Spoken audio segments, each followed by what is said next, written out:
Another beautiful moment it is. Thank you very much, everyone, for joining me on yet another edition of State of the State, where we dissect issues having to do with the state of affairs in the Nigerian state. I am Sunday Kolawole, welcoming you on board. Of course, today we'll be looking at two critical issues in the development of the Nigerian state, and of course on those states in particular. And the first two is centering on the issue of continuous voter registration, and thereafter we'll be looking at the issue of legislation for all-encompassing development. So let's face the first issue: overcoming challenges in voter registration across urban and rural areas. I'm being joined today by the Head of Department, Voter Education and Publicity, Independent National Electoral Commission, INEC, Ondo State, Mr. Olayinka Ogunseye. Thank you so much for joining me. Thank you for having me. Let's start with this.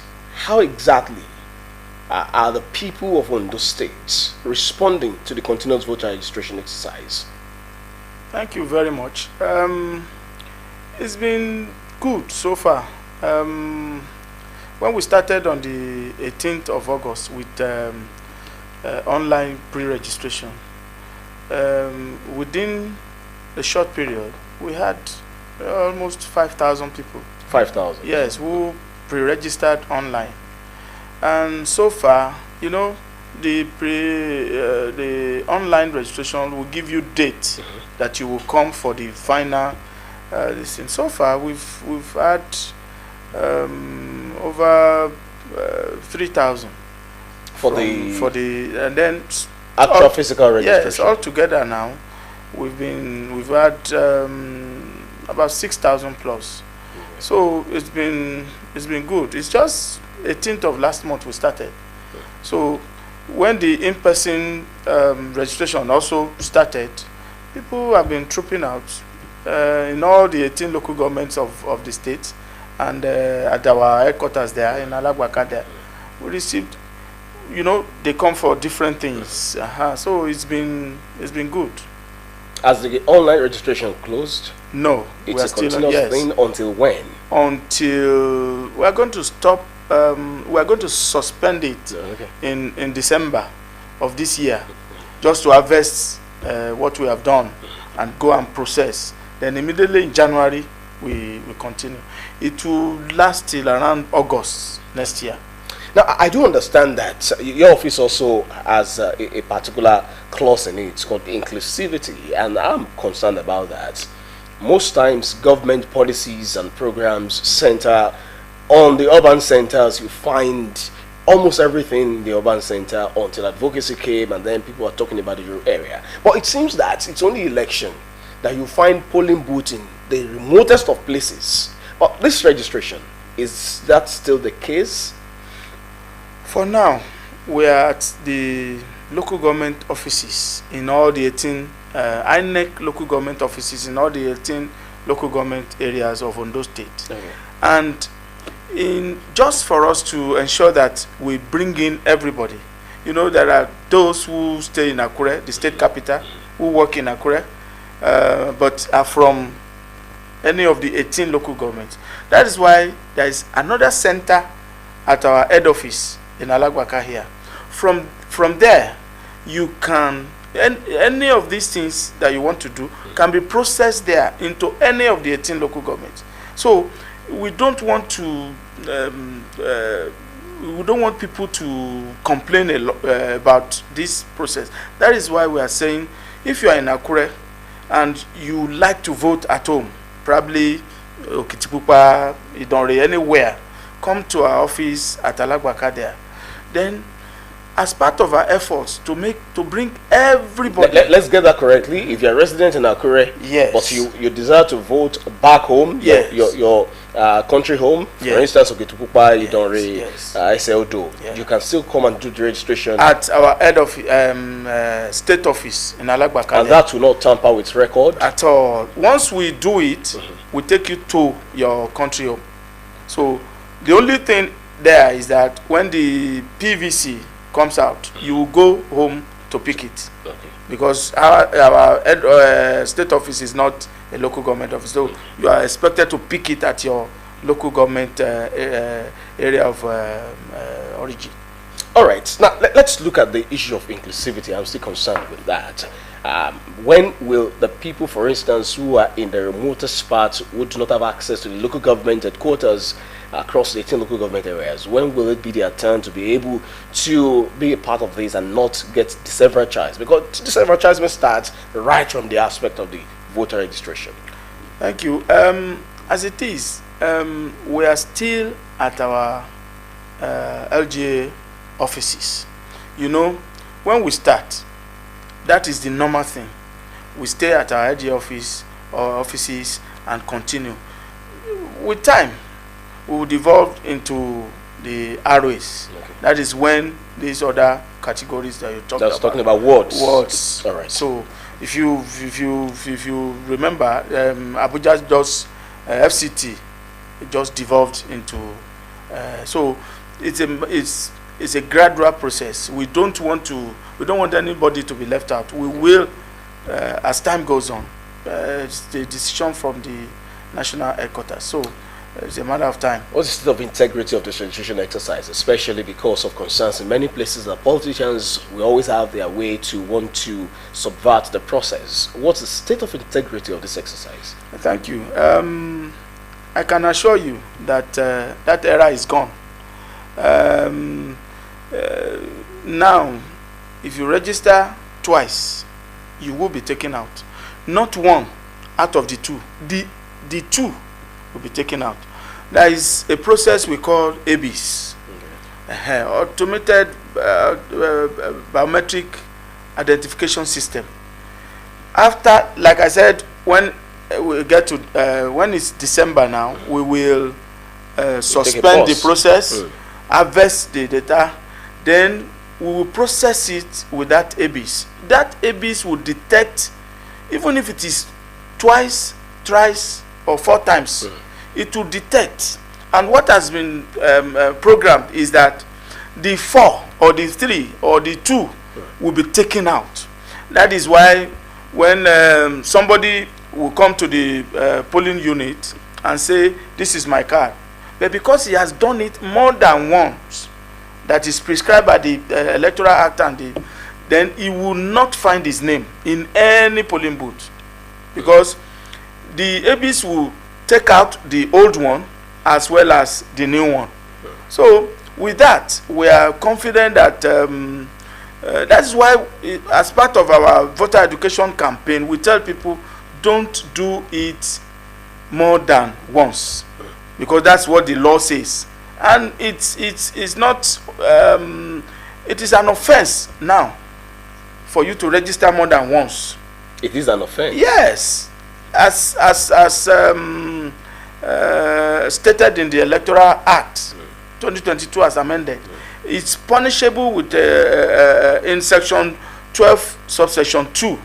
It's punishable with a fine of 100,000 or 1 year imprisonment, or both. You say I'm smiling. Yeah. I'm smiling because I hear this a whole lot. This one is an offense. That one is illegal, punishable under section so, and the other one punishable under this other section. But is that not a case of a toothless barking dog when it comes to the issue of INEC prosecuting electoral offenders, which starts from the case of this registration you are talking about? Has there really been any case of prosecuting electoral offender in Ondo State? Let us take your point of jurisdiction, for instance.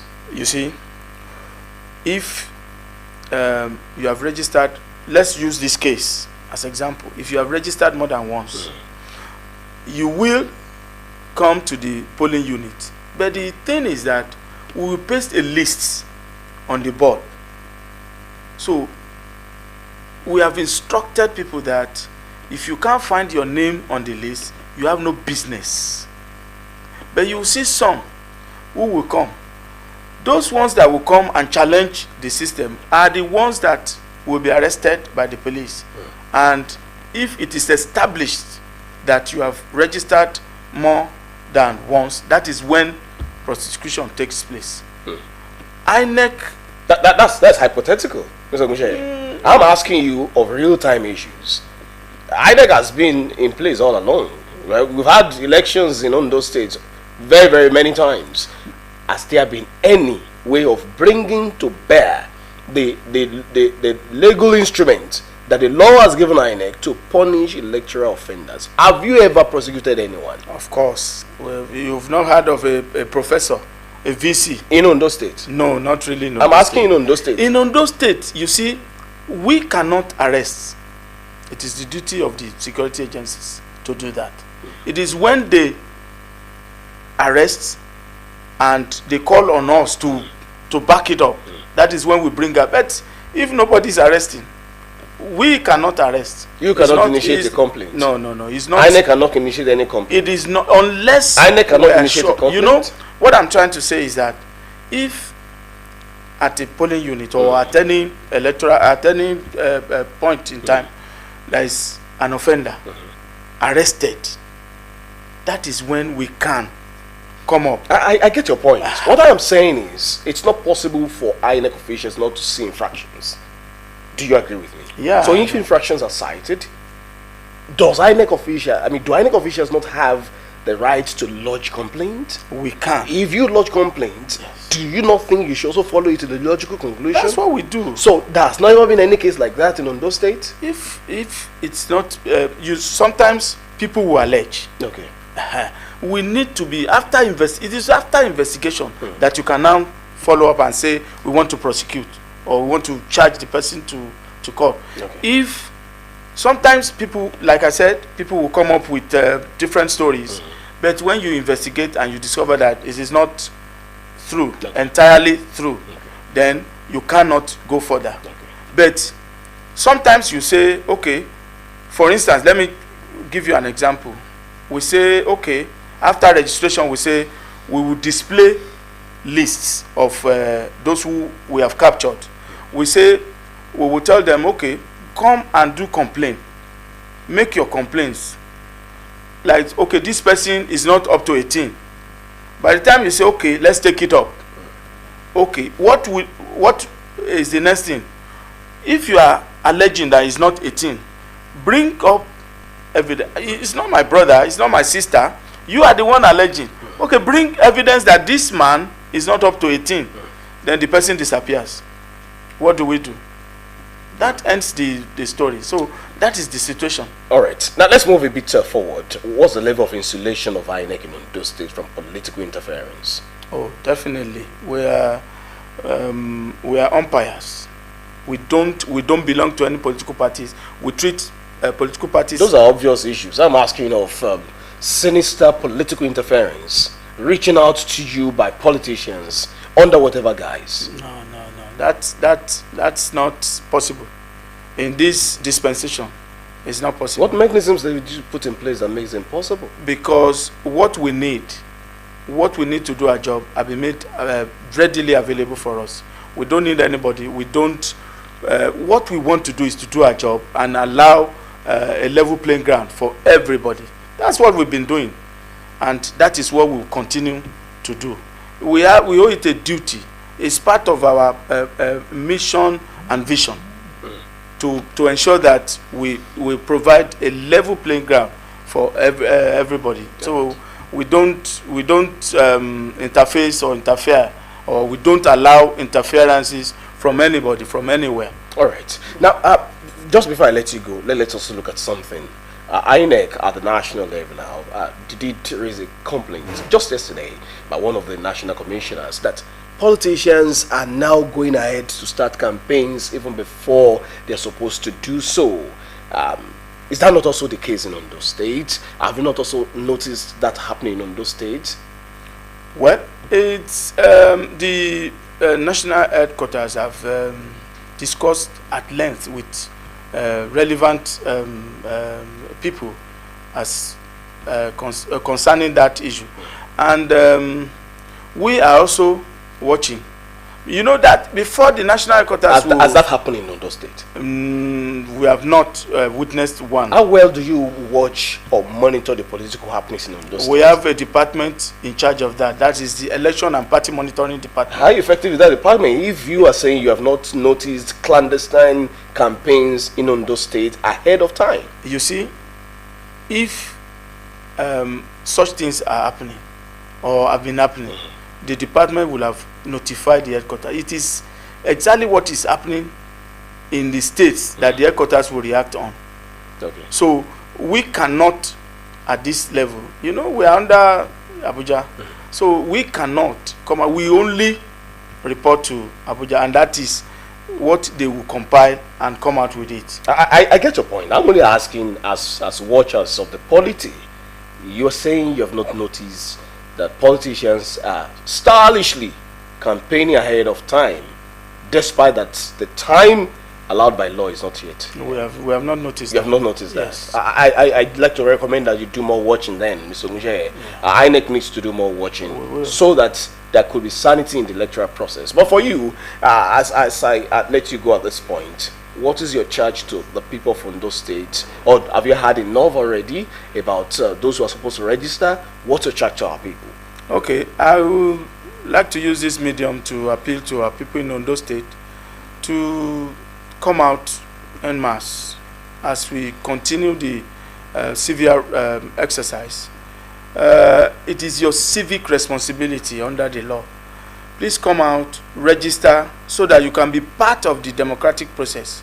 You cannot engage in any double registration, and you must also not allow yourself to be deceived by anybody to go and do double registration. Come out. If you have lost your card, come to any of our offices in the 18 local government areas of Ondo State. We will replace it for you. If your card is defaced, we will replace it. You don't need to re-register.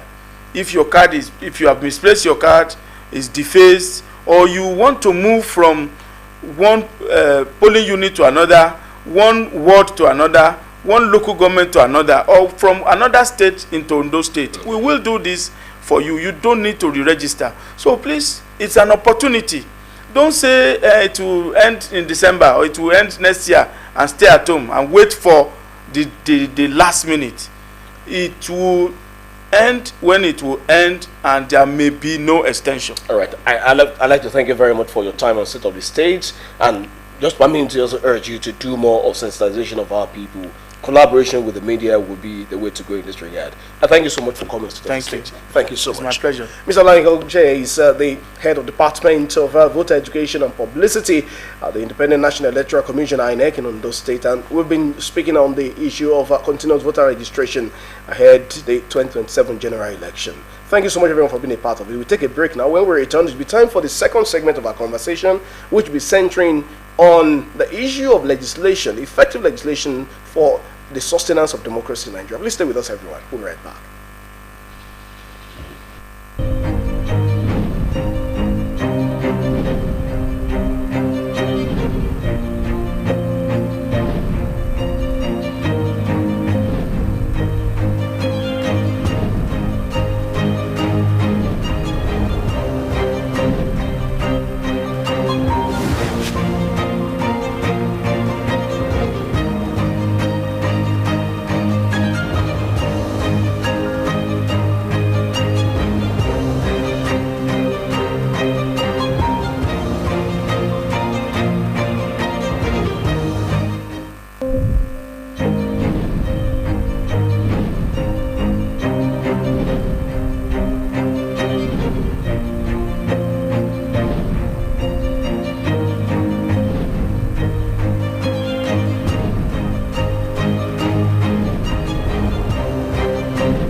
Welcome back, everyone. Of course, now it's time to talk about legislative oversight and the development of Ondo State.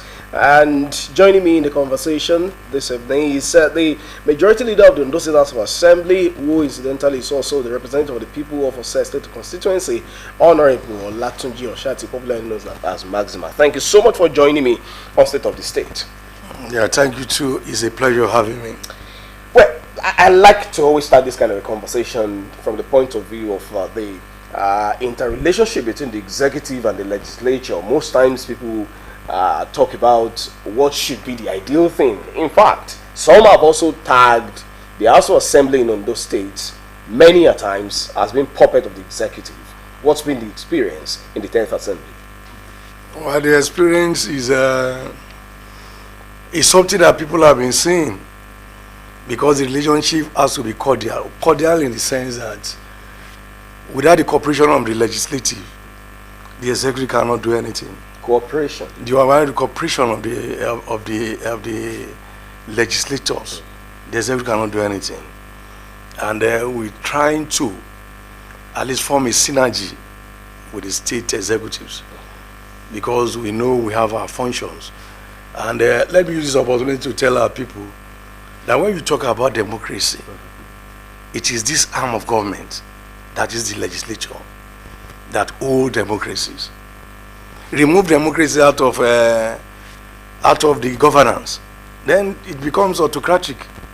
So you need people that will checks on the executives in order not to be to misbehave. Honorable Shati, so many concepts you have raised that we really need to put in the right perspective and context. Cooperate, synergy, and so let me just talk about those two. Let's conceptualize these two. What do you mean by cooperate, synergy? When we're talking about checks and balances, how does your cooperation and synergy really work to make the executive do the right thing and not just being the apron of the executive? Yeah, thank you for this question. You know, what people want, especially the majority of our people, they always want what is called actions. Actions. People want to be in the extreme way of activism. Like saying no to whatever. I mean, being uncompromising to whatever that is brought upon. That is when they see you that you have actions. But a mature legislation should not go about doing their jobs like that. Like I said, the first thing is for you to make laws. And most of the laws being made, they are like corrections or updating of the old laws being brought by the executives.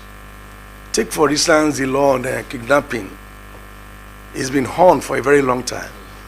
But when we have what is called matters of public discussions, like the issue that happened in Akungba, when a certain landlord took advantage of being the landlord and that guy died and people were protesting, it was brought to the floor of the House. We discussed extensively about it. And we profile solutions. And most of these solutions will be transferred back to the executives. That is what the synergy that we are talking about. So from there, it is left for them to do whatever that is called updating of laws. They have laws on kidnapping, but there are some laws that will assist them at least to curb the essence of it, which are the laws that concerns even you having accessory to the fact of the case.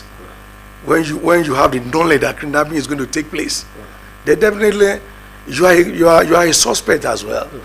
Even the premises that was used for kidnapping has now been brought under the control of law, that the law must at least do something against such actions, because the landlords must. It happens in some other states too, where houses were being demolished for the fact that the incident took place there. So those states also did the same thing, at least to upgrade their law. Part of our resolution will be passed with the executive, and from there the Attorney General will look at it and upgrade whatever. That is the synergy I'm talking about. All right, then your point is well made. Synergy, cooperation for effective governance. Yeah. But recently, a slight change in leadership occurred in the House of Assembly. That also brought you on board as the majority leader of the House.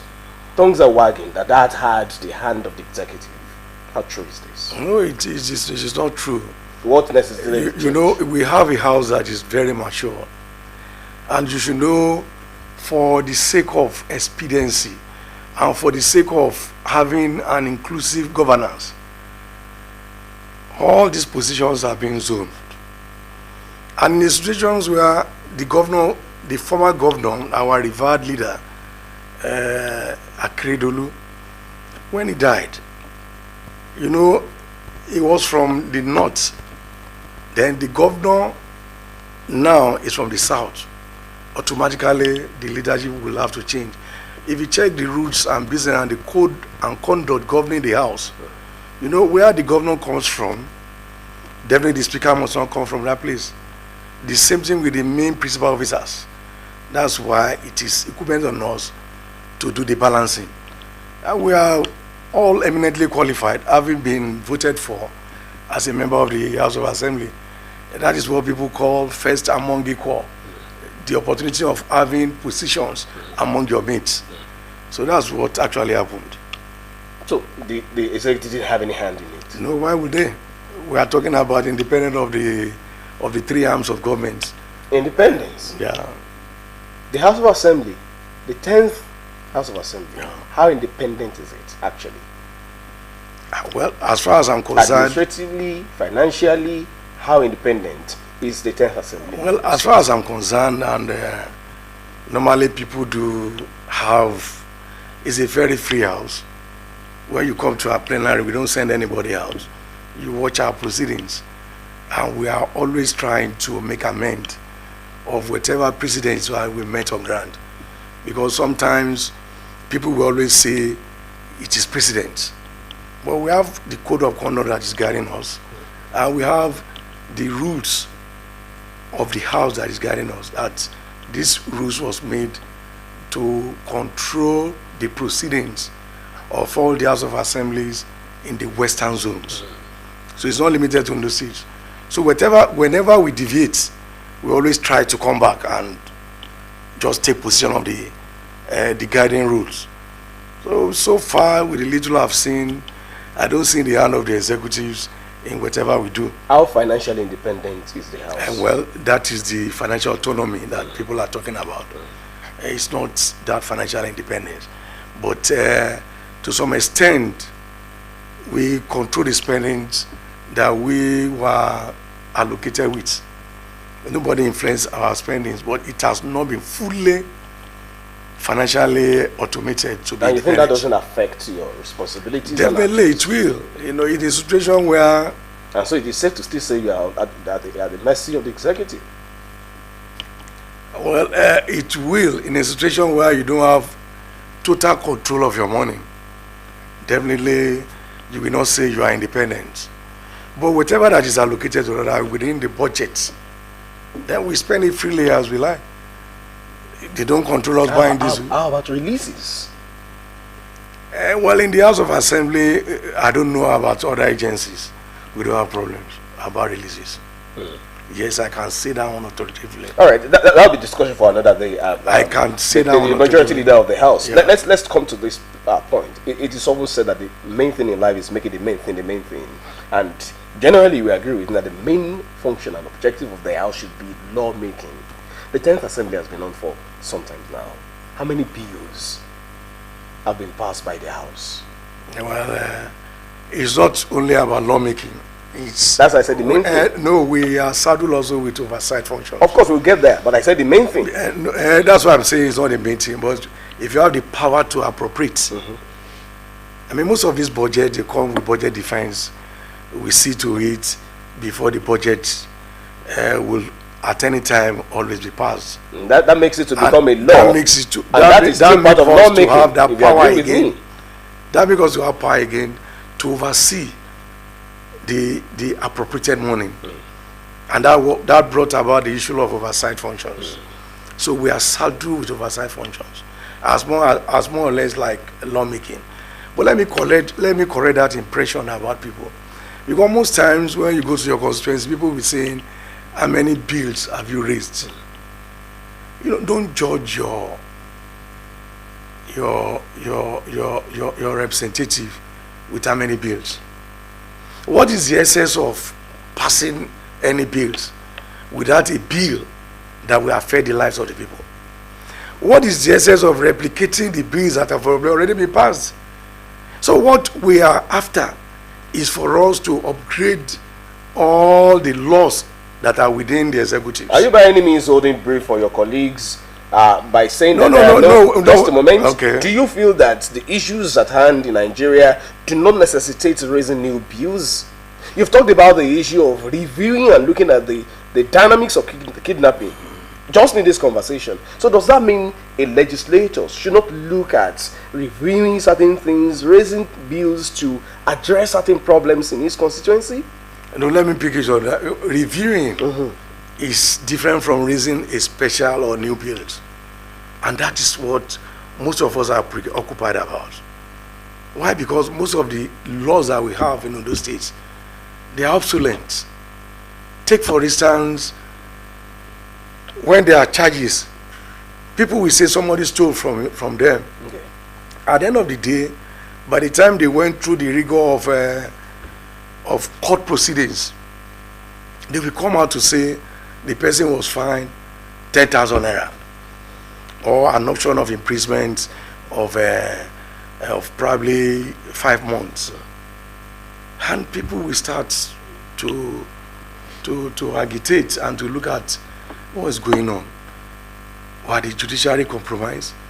But that is what the law, as at when they are holding brief for that law, says.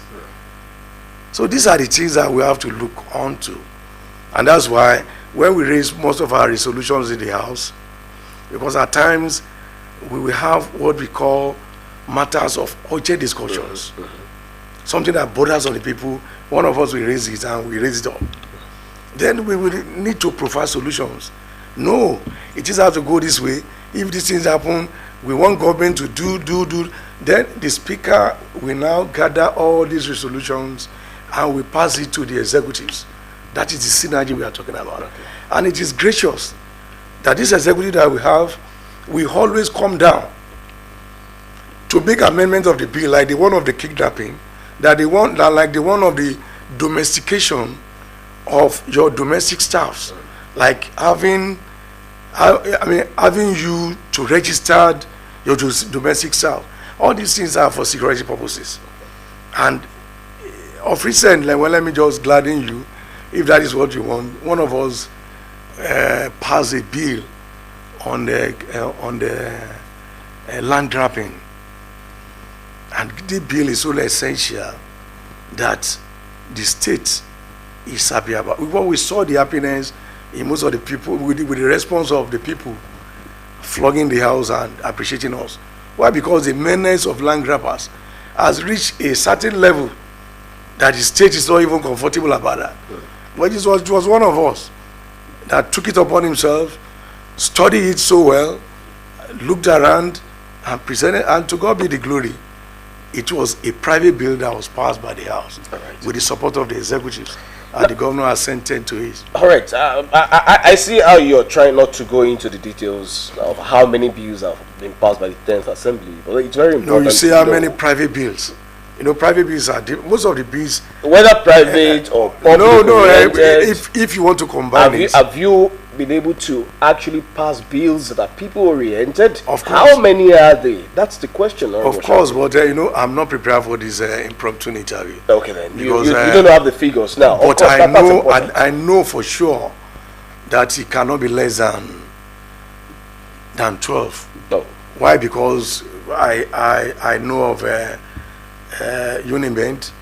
I know of so many upgraded bills. All right, so about 12 or if not more than that. Not more than that. Okay, very well then. Let's come to the other issue I think we must talk about. Yeah. Oversight functions. Very important, especially in knowing how well ministries, departments and agencies of government are faring.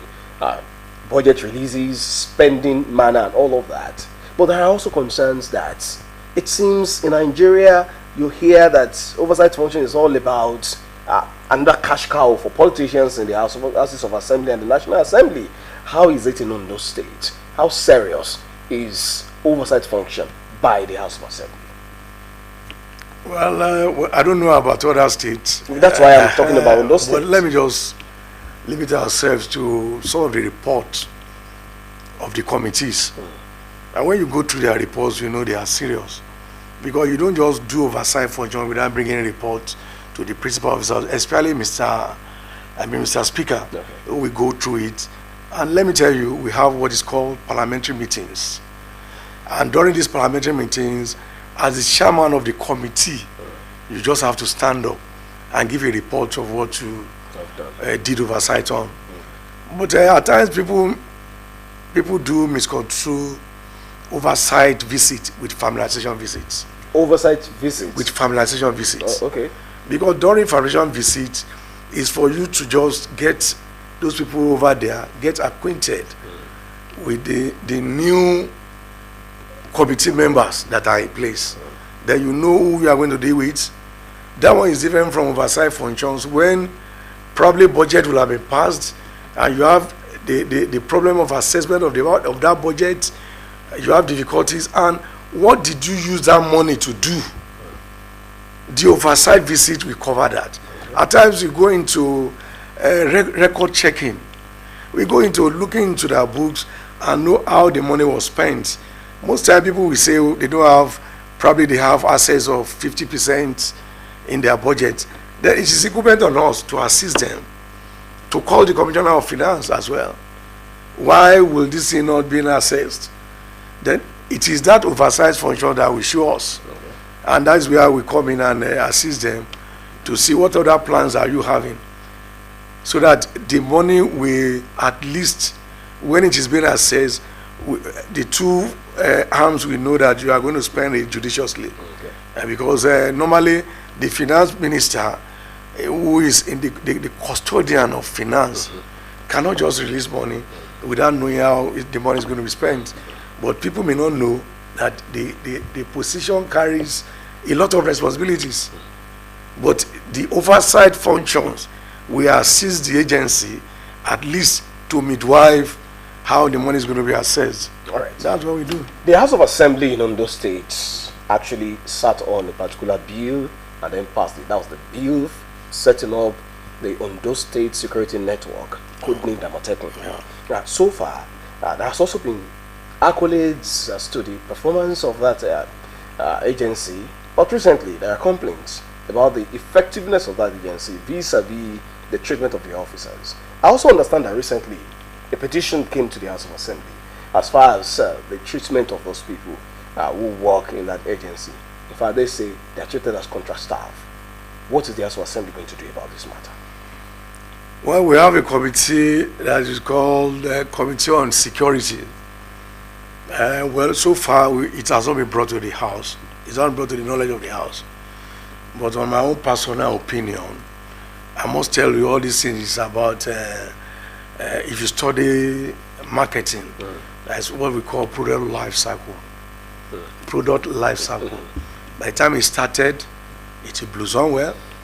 It will get to a point that will be, it will get a saturated point where you have to quickly look into it and how will a good marketer handle that? It is when it's getting to a declining stage, then you make sure it is invigorated, at least putting more energy. And that's what the governor has done. So Amotekun is now getting to that. Yes, when it started, it worked well. To be recalibrated. Yes, that's what you are saying. As at that time, it has gotten to its peak. Let me just tell you, Amotekun has its limits. Okay. They don't have the overall power for security. When they arrest, they handle them to the police. Whatever becomes of the culprits or the criminals, Amotekun may not know about that. And most time people will complain that Amotekun, they arrested these people. Well, they don't know that they have their bounds. And in the process of that, they are bound. People will misjudge them to be that they are not working. All these things, government needs to come inside. That's what we've just done. So that there will be a synergy between that government and the Nigerian police that are saddled with the arrest and preparing people for prosecution. You arrest, you give it to the police will prepare you for prosecution. Then you go to court. But Amotekun may not have that privilege. But I'm telling you today, the governor has brought in a sort of confidence.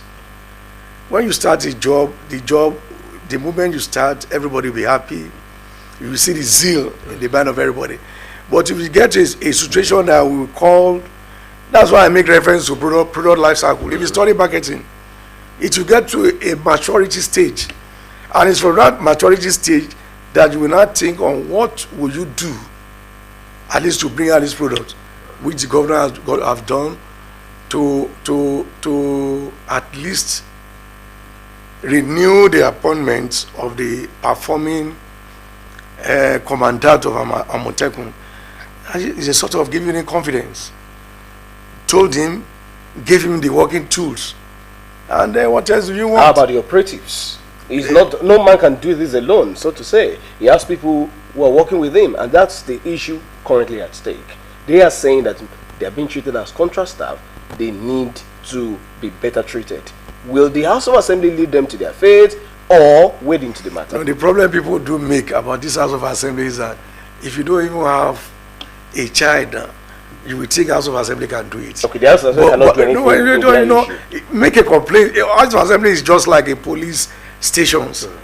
If you don't receive any complaint, how do we act on that complaint? Give us a complaint, then we throw it. The House has not received the petition by the... No, we have to, as far as I'm concerned, I've not gotten that knowledge that people are complaining that they are casual staffs. All we do is that when we have security lapses, then we call the commandant and give us a brief. Why will this be so? Because we always be concerned about the security of our people. But what happens internally has not been brought to our notice. Well, if they try to do that, we can mediate.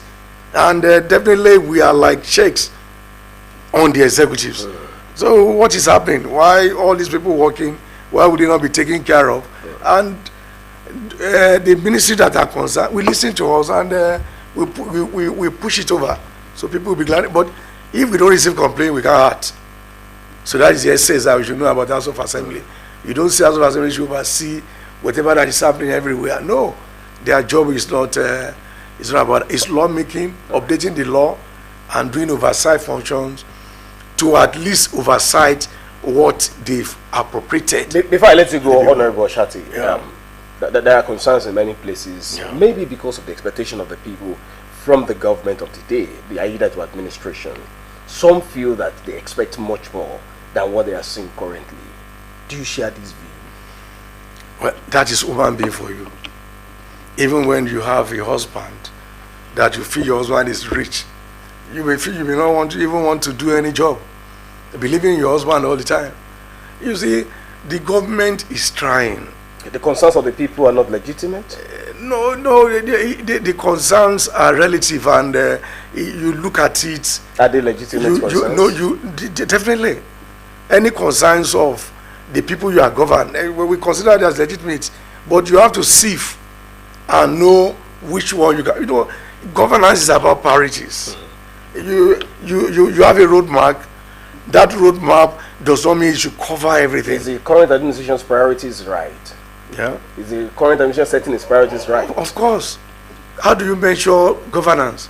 You think about the infrastructural investment they are doing. But let me just tell you one thing, that some people will be happy, some will not be happy because it has not got it to them. By the time it gets to them, the tune will change.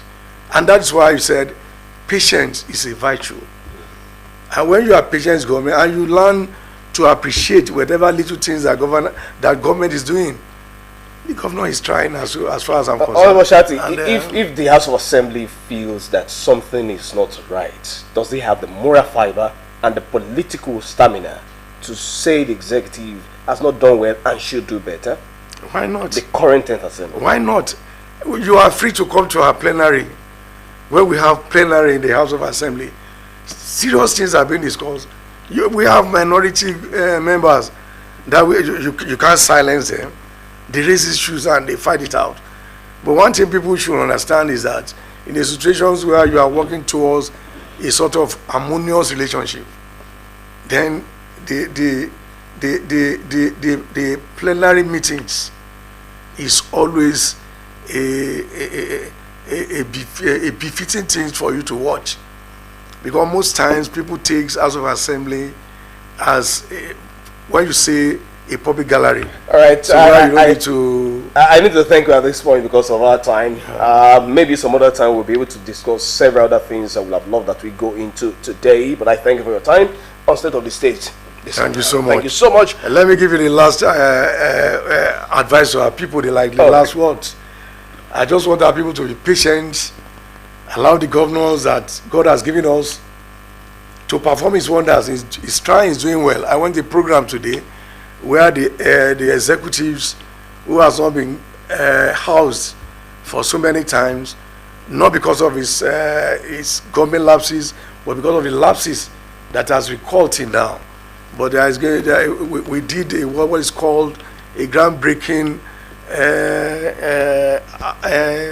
housing units today. Right. That the foundation has been laid and is to the benefits of the people. I see the synergy you're talking about, speaking for the government, even as part of the legislature. What is synergy? Thank you very much, Honorable Olatunji Oshati, popularly known as Maxim. I represent the people of our State constituency, and then we'll be speaking on the issue of legislative oversight and the development of Ondo State. Well, that's all we'll be able to do today on State of the State. It returns next week, God willing. I am Sunday Kolawole. Enjoy the rest of the evening.